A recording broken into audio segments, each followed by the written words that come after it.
Hello everyone, welcome to my channel. My name is Elena. I am a 32-year-old senior cybersecurity engineer living in a high-rise apartment in Seattle, and I have spent my entire adult life building a digital and financial fortress for a family that just tried to burn it down.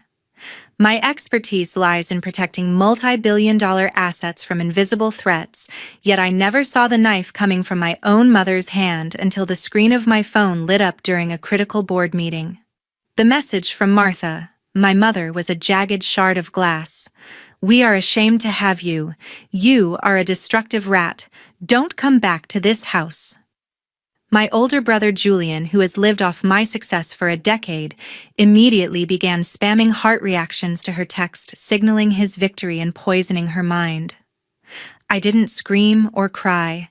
I simply typed "all right" and felt the cold, familiar logic of a system override take over my emotions. Within 60 seconds, I initiated the lockdown protocol on the family trust fund I established, revoked my legal status as a guarantor for Julian's $2 million luxury penthouse lease, and disconnected the automated mortgage payments for the house they reside in. By 5 o'clock the next morning, my phone was a graveyard of 60 missed calls and frantic messages from their lawyer stating, "Please, we are facing a serious problem." I sent back a single laughing emoji and let the silence scream. Before we get into the rest of my story, please let me know what time it is and which city you are watching from so I can see how far my story has traveled. Don't forget to subscribe, hit the notification bell, and comment below to let me know if you think I went too far, or if this is exactly what they deserved. Wednesday morning at my cybersecurity firm in downtown Seattle was eerily quiet, a stark contrast to the digital firestorm raging within my blocked contact list. I sat in my ergonomic chair staring at the panoramic view of the Puget Sound while my mind processed the sheer audacity of Julian's latest move. He hadn't just stopped at the heart reactions, he had launched a full-scale character assassination on Facebook and Instagram, tagging our entire extended family from Ohio to California. He claimed that I had suffered a complete mental breakdown due to the pressures of my job, and that I was financially abusing my elderly parents by withholding their rightful inheritance. Julian was playing the role of the concerned protective son to perfection, painting me as a paranoid, unstable woman who had lost her grip on reality. This wasn't just sibling rivalry, it was a calculated legal maneuver. If he could convince the world, and more importantly, a court, that I was mentally unfit, he could attempt to seize guardianship over me, and by extension gain control of the seven-figure trust fund I had built from my own sweat and late-night coding sessions. I watched as aunts and cousins I hadn't spoken to in years commented with prayers and sad faces, effectively excommunicating me from the family tribe based on a lie. My best friend and colleague Leo, a brilliant data analyst with a penchant for finding things that people want hidden, walked into my office with 2 cups of black coffee and a grim expression. He turned his laptop toward me, showing me a series of deleted posts and cached data he had recovered from Julian's public profile. Julian had been bragging in private groups about finally getting what's mine and how he was going to liquidate the assets as soon as I was taken care of. Leo pointed out that Julian was already looking for a new luxury car, assuming the penthouse issue was just a temporary glitch. But Julian didn't understand how deep my roots went into the financial systems he relied on. I had designed the family trust with ironclad anti-hostility clauses. The moment Martha sent that message and Julian supported it, they had technically violated the moral turpitude clause I'd embedded years ago as a failsafe. Leo warned me that they were likely working with a lawyer to file for an emergency hearing regarding my mental competency. The realization that my own parents were willing to have me declared legally insane just to keep the faucet of my money running was a betrayal that transcended mere greed. It was an act of war. I spent the next 4 hours with Leo documenting every transaction, every social media post, and every cent I had ever moved into their accounts. We weren't just gathering financial records. We were building a psychological profile of a family that had become parasites. I looked at the photos of my parents' smiling faces on my desk and realized they weren't the people who raised me anymore. They were just debt collection targets. I told Leo to start tracing the specific IP addresses Julian was using to post his lies, because in the state of Washington, defamation, with the intent to seize assets, carried heavy civil penalties. We worked through lunch, our fingers flying across keyboards, creating a counter-narrative of cold, hard facts that no amount of Julian's crocodile tears could wash away. By the time the sun began to set over the Olympic Mountains, I had a digital dossier that could dismantle Julian's life piece by piece, but I wasn't ready to pull the trigger just yet. I wanted them to feel the walls closing in first. I wanted them to experience the sheer terror of realizing that the destructive rat they had cast out was actually the only thing holding their roof up. As I left the office, I saw another message from a cousin asking if I was getting the help I needed, and I simply deleted it without a second thought. My mind was sharp. My resolve was diamond hard, and the game was only just beginning. 5 o'clock in the morning is usually my most productive hour, a time for deep work before the world wakes up. But today, the silence of my apartment was shattered by the frantic vibrations of my phone. The 60 missed calls from the night before were just the opening act. My screen was now a relentless scroll of desperate texts from Martha Silas and their lawyer, Patrick Vance. The tone had shifted dramatically from the venomous, destructive rat message to one of sheer, unadulterated panic. The reason for their terror was simple. Julian's life of luxury had just hit a brick wall. The night before, Julian and his fiancée Vanessa were hosting an extravagant engagement party at the $2 million penthouse I had been foolishly guaranteeing for the last 2 years. I had envisioned it as a gift to help my brother get on his feet, but it had turned into a den of vanity and excess. At exactly 8 p.m., as they were middle way through a champagne toast to their bright future, the building management arrived with 2 security guards.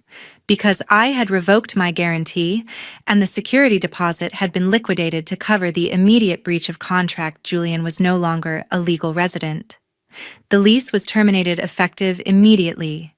He was forced to watch as his high society friends and Vanessa's wealthy parents were asked to leave the music cut short and the lights dimmed on his charade. But the humiliation didn't stop there. When Julian tried to pay the $5,000 catering bill with the supplementary black card I had given him for emergencies, the transaction was declined. I had deactivated the card the moment I walked out of that board meeting. He was left standing there red-faced and stuttering as the caterers threatened to call the police, while his future in-laws looked on in disgust.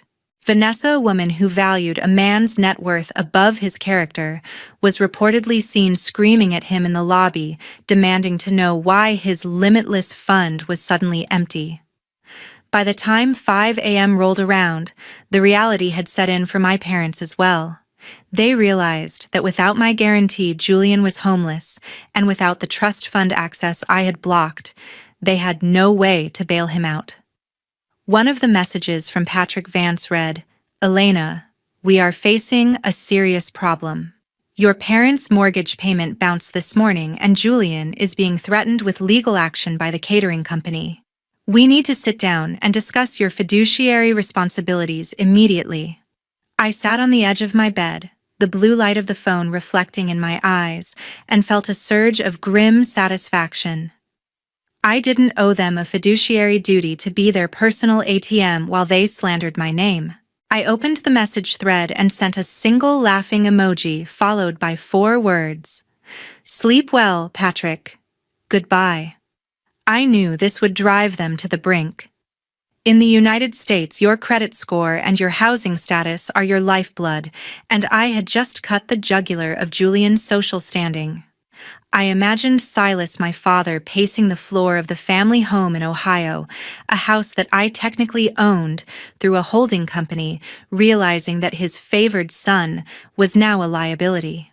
Silas had always been a man of few words, usually letting Martha do the dirty work, but he had been complicit in every demand for more money, every guilt trip about family loyalty. Now the loyalty he had demanded was being returned in kind, cold, calculated, and absent. I spent the next hour watching the sunrise, sipping on a cup of Earl Grey tea, and listening to the rhythmic pings of more messages coming in. Julian had finally reached out himself, his tone shifting from arrogance to a pathetic whimpering plea for me to think about Mom's heart. I knew my mother's heart was fine. It was her bank account that was suffering. I thought about the years I had spent working 80-hour weeks, missing holidays and birthdays, just to ensure they never had to worry about a bill. I had been their safety net, their provider, and their silent protector. And for my efforts, I was called a rat. I decided right then that I would not engage with them on their terms. Every interaction from this point forward would be through the lens of the law and the cold reality of contracts. I called my own attorney, Mr. Sterling, a man who charged $500 an hour and was worth every penny. I told him to prepare a formal response to Patrick Vance, stating that all future communications must go through his office and that I was considering a civil suit for defamation. I also instructed him to pull the title deed for the family home. It was time to remind Silas and Martha, whose name was actually on the mortgage they were so worried about. The sun was fully up now, lighting up the Seattle skyline, and for the first time in years I felt a strange sense of peace. The destructive rat had finally left the building and she had taken the foundation with her. The smell of acetone and the high-pitched hum of nail drills at Mrs. Thompson's salon usually acted as a sensory reset for me, but today, the air felt thick with the suffocating weight of local gossip. Mrs. Thompson's shop was the unofficial town square for the suburban neighborhood where my parents lived, a place where secrets went to die and rumors were born. I had traveled back to the outskirts of the city to meet with a local contact, and I decided to stop in for a quick manicure, hoping the anonymity of the busy Saturday crowd would shield me. I was wrong. As I sat in the far corner, my face obscured by a magazine, I heard a familiar shrill voice that made my blood run cold. It was Mrs. Higgins, my mother's longest-running best friend, and the neighborhood's primary source of misinformation. She was leaning in close to another woman, her voice a stage whisper that carried across the room. "Can you believe it?" She hissed, the sound of her file rhythmic and grating. "Martha told me Elena has completely lost it. She's had some kind of psychotic break at that big tech company of hers. She's cut off her own. Parents stopped the house payments and left poor Julian out on the street right before his wedding. Martha says she's become dangerously delusional, thinking everyone is out to steal her money. It's so tragic when they get that successful and just snap." The other woman clucked her tongue in sympathetic horror.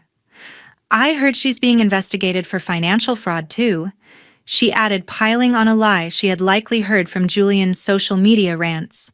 "The poor parents are terrified she's going to hurt herself or them." I felt a hot flash of rage prickle at the back of my neck. They weren't just calling me a rat anymore.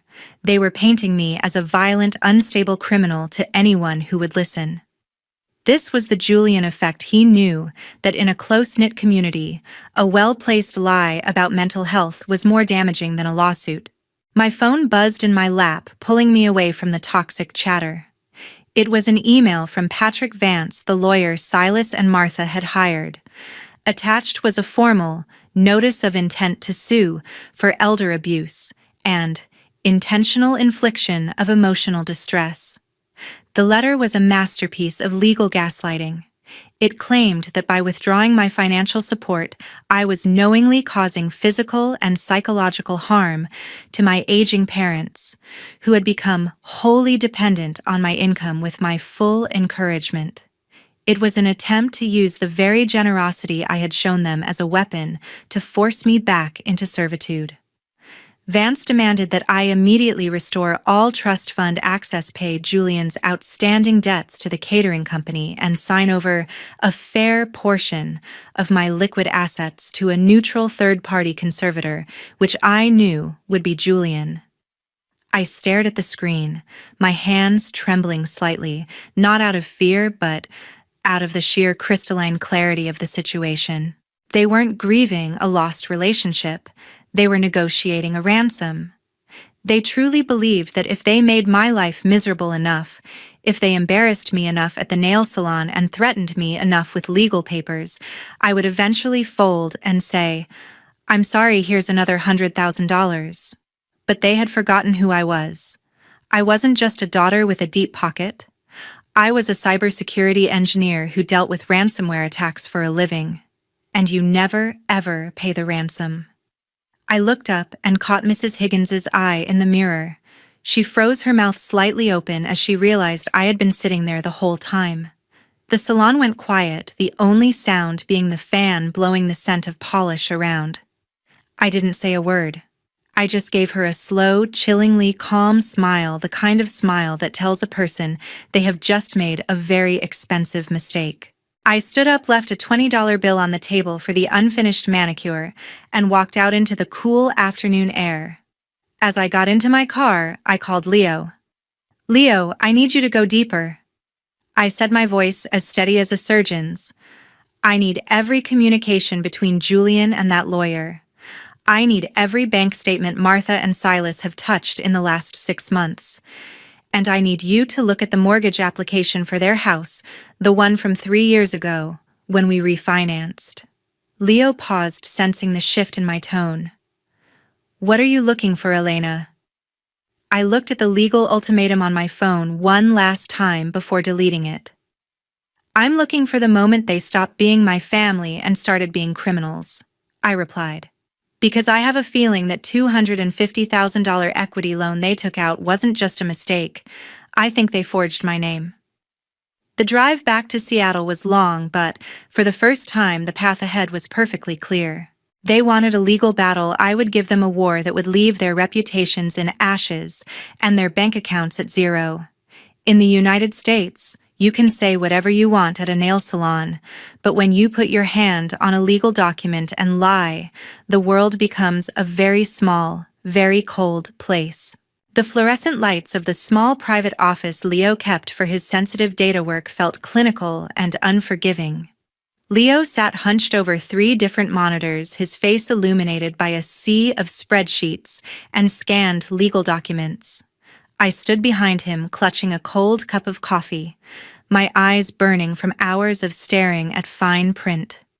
"Elena, you were right to be suspicious about that refinance," Leo said, his voice dropping an octave as he opened a high-resolution scan of a deed of trust from 3 years ago. "I've been cross-referencing the signatures on the house equity loan they took out last spring. Look at this." He zoomed in on a signature line at the bottom of a document titled "Authorization for Home Equity Line of Credit." My name was written there in a script that looked remarkably like mine, but the slant was off by 3 degrees, and the pressure on the ink was too consistent, a classic sign of a slow, deliberate forgery. "They took out $250,000. I whispered the number, feeling like a physical weight on my chest. $250,000 of debt tied to my credit, secured against a house I had bought for them with my own savings. I scrolled through the disbursement records Leo had pulled. The money hadn't gone toward house repairs or my mother's medical bills, as I had been led to believe when they mentioned minor expenses. Within 48 hours of the loan hitting their joint account, the funds had been transferred in $10,000 increments to an offshore betting site and a volatile crypto wallet. The wallet is linked to Julian's personal email," Leo confirmed, clicking through a series of digital breadcrumbs. "He didn't just spend it. He gambled it all away on a get-rich-quick scheme involving some rug-pull NFT project. When the market crashed, the money vanished. That's why he needed the penthouse guarantee and the trust fund access so badly. He's underwater, Elena. Deep underwater." My heart felt like it had been encased in ice. My own father, Silas, a man who had taught me about honesty and hard work, had sat at a kitchen table and forged his daughter's signature to feed his son's gambling addiction. Martha had likely stood right there holding the pen, telling him it was for the good of the family. They hadn't just called me a rat. They had used my identity as a sacrificial lamb to save their golden boy.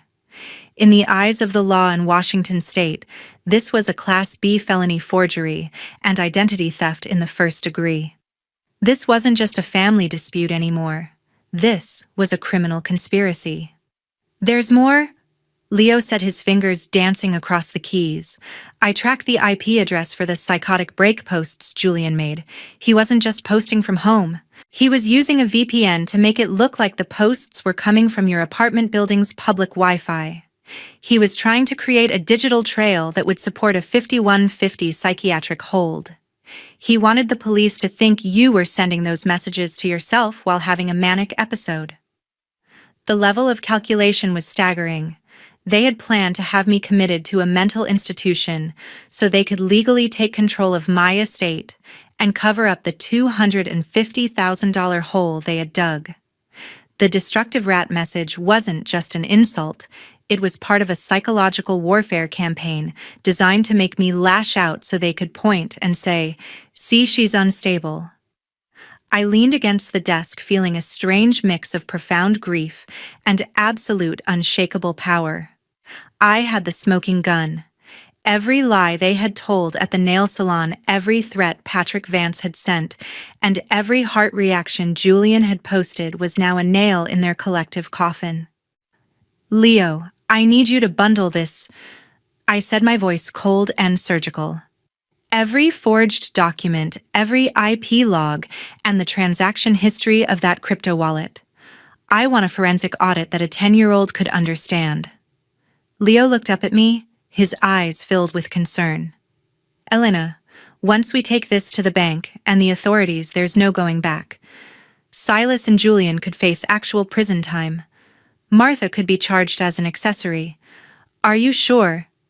I thought about the message, "We are ashamed to have you." I thought about Julian's heart reactions while they stole my future. I thought about the 60 missed calls from people who only wanted to know if the ATM was still working. They made their choice the moment they picked up that pen and signed my name. I said, "They didn't just steal my money, they tried to steal my life and my mind. The destructive rat is done being a victim. It's time to show them what happens when you try to trap a cybersecurity expert in a corner." I walked out of Leo's office and into the cool Seattle night, the city lights blurring into streaks of neon. The weight of the $250,000 betrayal was heavy, but the clarity of my revenge was weightless. They thought they were playing a game of checkers with my emotions, but I had been playing a game of high-stakes chess with their freedom. And I was just one move away from a checkmate that would leave them with nothing but the clothes on their backs and the consequences of their own greed. The wood-paneled office of Mr. Sterling was a fortress of legal tradition, a place where emotions were stripped away, and only the cold, hard facts of the law remained. Mr. Sterling, a man who had seen every form of human greed in his 40 years of practice, looked over the forensic audit Leo and I had prepared. He didn't flinch. He didn't offer platitudes. He simply adjusted his glasses and looked at me with a sharp, predatory focus. "Elena, what you have here is a textbook case of identity theft and bank fraud," he said, his voice as dry as parchment. "The forged signatures on the home equity loan are particularly damning.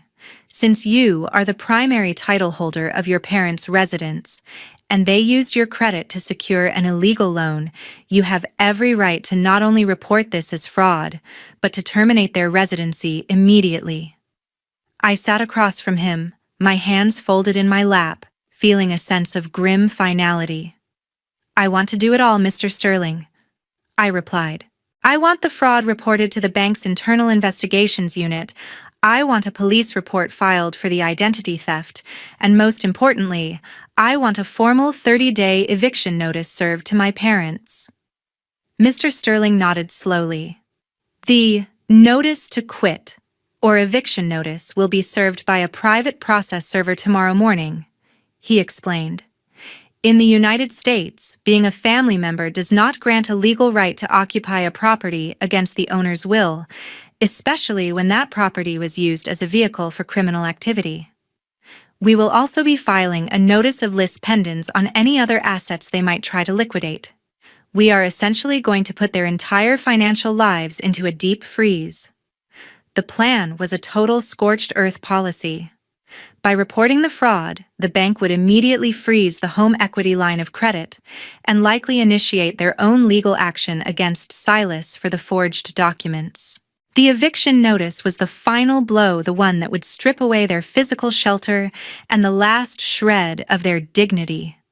I knew the neighborhood gossip at the nail salon would shift from poor Elena's breakdown to the shocking sight of a sheriff's notice being taped to the front door of the respected Mitchell family home.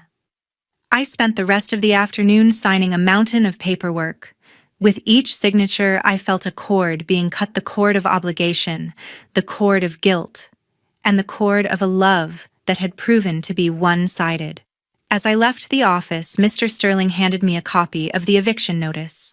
It was a simple, cold document, but it held the power to dismantle 40 years of a family's history. I didn't feel happy, but I felt a profound sense of justice. The destructive rat was no longer hiding in the walls. She was the one knocking the house down. That evening, I sat in my quiet apartment looking out at the city lights. I knew that by tomorrow morning the 60 missed calls would turn into 60,000 screams of outrage. I knew that Julian would try to use Vanessa's family connections to fight back, and I knew that Martha would play the frail mother card until it was ragged. But they were fighting with emotions, and I was fighting with the cold, unyielding mechanics of the American legal system. I called the bank's fraud department and spent 2 hours on the line, with an investigator calmly explaining how my identity had been compromised. I watched as my credit monitoring service began to light up with account frozen alerts. I was systematically dismantling the bridge that allowed them to cross into my world. I thought about the BIHAWK, the lesson I was teaching them and myself. Long taught without Ran Gyoy is not charity. It is an invitation to be destroyed. They had mistaken my silence for weakness and my generosity for a lack of self-respect. As I finally closed my laptop and prepared for sleep, I felt a strange sense of liberation. The process had begun, and there was no power on earth that could stop it now. The next 30 days would be the hardest of their lives, but for me, they would be the first 30 days of a life lived entirely on my own terms. The Mitchell family was about to learn that when you call someone a rat, you better make sure you haven't given them the keys to the trap. The conference room on the 42nd floor of the Sterling & Associates building was a chamber of cold glass and sharp angles overlooking the gray, churning waters of the Seattle Bay. It was the day of reckoning, the meeting Patrick Vance had insisted upon to settle this family matter before it went to court. When the doors opened, the atmosphere became heavy with the scent of cheap cologne and desperate manufactured outrage. Silas and Martha walked in first, looking aged and haggard, but with eyes that still flickered with a sense of entitlement. Julian followed, his expensive suit looking wrinkled, his face a mask of arrogant defiance. Beside them was Patrick Vance, looking increasingly uncomfortable as he clutched a briefcase full of Julian's lies. My lawyer, Mr. Sterling, and I sat on the opposite side, a wall of silence and professional calm. Patrick Vance started immediately, his voice booming with a false sense of authority. "This is a travesty, Elena. Your parents are being evicted from their home of 30 years. Julian has lost his residence and his reputation. We have here the signed equity agreement where you clearly authorize the loan for the family's well-being. If you don't drop this fraud report and restore the trust fund immediately, we will be moving forward with the elder abuse lawsuit and a defamation claim that will end your career." Julian leaned forward, a smug grin tugging at the corner of his mouth. "Just give it up, Elena," he sneered. "Everyone knows you're losing it. Just sign the papers and go get the help you need. We'll even let you keep a little allowance for your medical bills." I looked at them, really looked at them, and saw the hollowness of their charade. I didn't say a word. I simply signaled to Leo, who was sitting in the corner with a tablet connected to the room's massive monitor. "Let's talk about that signature." Mr. Sterling said, his voice like a knife edge. "The one on the equity loan dated March 14th of last year." Leo tapped the screen and a high-resolution comparison of the forged signature appeared next to my actual signature. But then he opened a second window. It was a digital map of the United States, with a red pulsing dot over a tech conference in Austin, Texas. On March 14th, I said, my voice quiet and steady, I was a keynote speaker at the Global Cybersecurity Summit in Austin. I have the flight records, the hotel keycard logs, and 6 hours of high-definition video of me on stage in front of 500 people. At the exact time this document was supposedly signed in an Ohio notary's office, I was 2,000 miles away. The silence in the room was deafening. Patrick Vance's face went from pale to a ghostly white. He turned to Silas, his voice a frantic whisper. "You told me she was there? You said she signed it in front of you." Silas looked down at his hands, his bravado vanishing like smoke. But I wasn't done. "And then there's the mental breakdown narrative," I continued as Leo displayed the IP logs Julian had used to post his lies. "Julian, you used a VPN to mimic my apartment's Wi-Fi, but you forgot that as a cybersecurity engineer, I have a dedicated encrypted server that logs every single MAC address that attempts to connect to my network. The address that posted those lies was your personal laptop, the one I bought for you. You weren't just lying, you were committing digital identity theft to facilitate a fraudulent guardianship." At that moment, the door to the conference room opened and a woman I hadn't expected to see walked in. Vanessa. She looked at Julian with a coldness that surpassed even my own. Apparently, she had been listening from the reception area. "You told me this was all hers and she was just holding it for you." She spat at Julian, her voice trembling with fury. "You used me to get to her money and you're nothing but a pathetic broke criminal. I'm done. Don't ever call me again." She threw her engagement ring onto the table, the ring I had probably indirectly paid for, and walked out, the sound of her heels a final rhythmic rejection. Patrick Vance stood up abruptly, closing his briefcase. "I was misled by my clients," he told Mr. Sterling, his professional dignity in tatters. "I cannot and will not represent parties involved in active felony fraud. I am withdrawing as counsel immediately. I suggest you find a criminal defense attorney, Silas. You're going to need one." As the room cleared, leaving only my family and me, Martha began to sob, not out of remorse, but out of the realization that the game was over. "Elena, please," she wailed. "We're your parents. How can you do this to us over some money?" I stood up, looking at the woman who had called me a destructive rat. "It was never about the money, Martha Toole," I said. "It was about the fact that you were willing to destroy my life to save a man who wouldn't even lift a finger to help you if the roles were reversed. You called me a rat. Well, the rat has left the trap, and she's taking the trap with her." I walked out of the room without looking back, leaving them in the ruins of their own making. The day of reckoning had ended, and the destructive rat was the only one left standing. 30 days passed with the brutal efficiency of a well-coded program. The eviction notice was not just a piece of paper, it was a physical manifestation of a bridge burned to ash. I watched through a private security feed as the local sheriff's department arrived at the house in Ohio. It was a humiliating scene, the kind that makes the front page of local neighborhood groups. Silas and Martha were forced to pack their essentials into a few suitcases, while the furniture I had bought was inventoried for the upcoming estate sale. Julian was nowhere to be found, reportedly crashing on a friend's couch after being formally charged with identity theft and bank fraud. The Golden Sun had finally become the anchor that dragged the entire family down. I didn't feel the surge of joy I thought I would. Instead, I felt a profound sense of lightness, like a heavy toxic coat had finally been stripped from my shoulders. The bank, upon seeing the undeniable evidence of the Texas keynote and the IP logs, moved to prosecute the fraudulent loan. Silas would likely face a suspended sentence due to his age, but his credit and his reputation were permanently destroyed.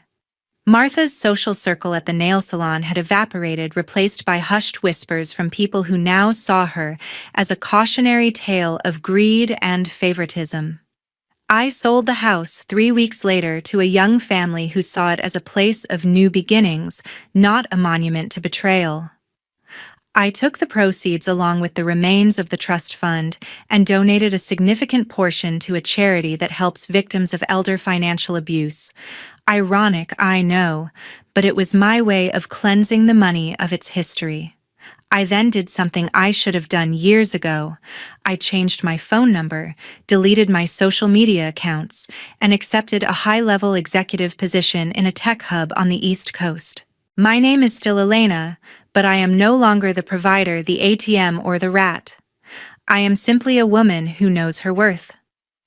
Looking back on this journey, I realized the most important lesson of all: family isn't a license to exploit, and blood is not a binding contract for abuse. When someone tells you who they are, especially when they use words like destructive rat, believe them and then show them exactly how much power you have to walk away. Kindness without boundaries is not charity. It is an invitation to be destroyed. I chose to save myself instead. I hope my story serves as a reminder to anyone out there who is being drained by toxic family members: you are not a rat for protecting your peace. You are the architect of your own life, and you have every right to evict anyone who tries to tear your foundation down. Thank you for staying with me until the end. I'm curious to know, was there a moment in your life where you had to choose between family loyalty and your own survival? Let's talk in the comments. Be kind to yourselves, and remember, your value is not determined by how much others can take from you. This story is a powerful reminder that setting firm boundaries is an act of self-respect, especially when dealing with toxic dynamics that hide behind the name of family. It's a tough road, but choosing your own well-being is never the wrong